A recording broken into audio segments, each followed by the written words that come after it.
Welcome to new TV Telugu. ఆంధ్రప్రదేశ్లో కూటమి ప్రభుత్వ రెండేళ్ల పాలనను ప్రజల్లోకి విస్తృతంగా తీసుకువెళ్లేందుకు తెలుగుదేశం పార్టీ భారీ కార్యక్రమానికి శ్రీకారం చుట్టింది. 45 రోజుల పాటు రాష్ట్ర వ్యాప్తంగా డోర్ టు డోర్ కార్యక్రమాన్ని నిర్వహించనుంది. ఈ నేపథ్యంలో ముఖ్యమంత్రి, టీడీపీ అధినేత చంద్రబాబు, పార్టీ ముఖ్య నేతలు, మంత్రులు, ఎంపీలు, ఎమ్మెల్యేలు, ఎమ్మెల్సీలు, ఇతర ప్రజాప్రతినిధులతో టెలికాన్ఫరెన్స్ నిర్వహించారు. ఈ బృహత్ కార్యక్రమాల్లో అనుసరించాల్సిన వ్యూహాలపై ఆయన పార్టీ శ్రేణులకు స్పష్టమైన దిశానిర్దేశం చేశారు. మంత్రుల నుంచి బూత్ స్థాయి కన్వీనర్ల వరకు పార్టీ యంత్రాంగం మొత్తం ఈ అవుట్ రీచ్ కార్యక్రమాల్లో పాల్గొనాలని ఆయన ఆదేశించారు. ఈ సందర్భంగా చంద్రబాబు మాట్లాడుతూ గత ఎన్నికల్లో ప్రజలు కూటమికి చారిత్రాత్మక విజయాన్ని కట్టబెట్టారని గుర్తు చేశారు.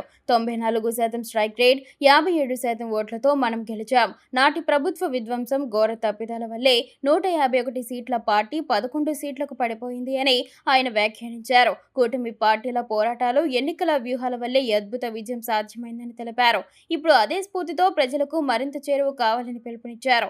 ఎన్నికల సమయంలో ఓట్ల కోసం ఎలాగైతే ప్రతి ఇంటికి వెళ్లారో ఇప్పుడు కూడా అదే విధంగా వెళ్లి మనం ఇచ్చిన హామీలను ఎలా అమలు చేస్తున్నామో చెప్పాలి. ప్రజల సందేహాలను నివృత్తి చేయాలి అని సూచించారు. పార్టీలో నాయకత్వ పటమును పెంచుకోవాల్సిన ఆవశ్యకతను చంద్రబాబు నొక్కి చెప్పారు. నాకు కావాల్సింది అనుచరులు కాదు, పార్టీకి నాయకులు కావాలి. సమస్యలకు పరిష్కారం చూపే నైపుణ్యాలను అలవర్చుకోవాలి. కష్టంతో కాకుండా ఇష్టంతో పనిచేస్తూ ప్రజలు, కార్యకర్తలతో సన్నిహితంగా మెలగాలి అని ఆయన హితవు పలికారు. రానున్న స్థానిక సంస్థల ఎన్నికల్లో అన్ని స్థానాల్లోనూ కూటమి అభ్యర్థుల గెలుపునకు ప్రతి ఒక్కరూ కృషి చేయాలని ఆదేశించారు. గొడ్డలి పార్టీ విధానాలపై ప్రజలను చైతన్యవంతం చేయాలని చంద్రబాబు కోరారు. ఘోర ఓటమి చవిచూసిన ఆ పార్టీ ఇప్పటికీ సమాజంలో చిచ్చు పెట్టే ప్రయత్నం చేస్తోంది. వారి విధ్వంసకర విధానాలను ప్రజలకు అర్థమయ్యేలా వివరించాలి.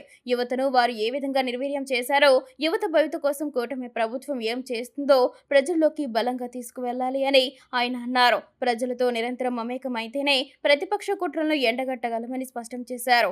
మళ్లీ కూటమి అధికారంలోకి రావడం ఖాయం, కానీ ఏ మరపాటు వద్దు. రాష్ట్రం కోసం కూటమి ప్రభుత్వం కొనసాగాల్సిన ఆవశ్యకతను ప్రతి ఒక్కరికి వివరించాలి అని ఉద్ఘాటించారు. ప్రజల్లో ఉండటాన్ని ప్రతి నాయకుడు బాధ్యతగా స్వీకరించాలని కర్తవ్య బోధ చేశారు.